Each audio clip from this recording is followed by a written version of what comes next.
హన్షు చిట్టి చిలుకమ్మ చెప్తావారా? అమ్మ కొట్టిన ఫస్ట్ నుంచి చెప్పాలి. 1 2 3 4 5 6 7 8 9 8 8 9 10. చిట్టి చిలుకమ్మ చెప్పురా. అమ్మ కొట్టిన చిట్టి చిలుకమ్మ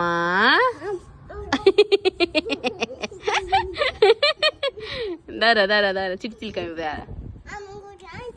చిట్టి చిలుకమ్మ చిట్టి చిలుకమ్మ అమ్మ కొట్టిన తోటకి వెళ్ళావా? పన్న తెస్తావా? గూట్లో పెట్టావా? గుడుకు చిట్టి చిలుకమ్మ అమ్మ కొట్టిన తోటకి వెళ్ళావా? పండు తెచ్చావా? గూట్లో పెట్టావా?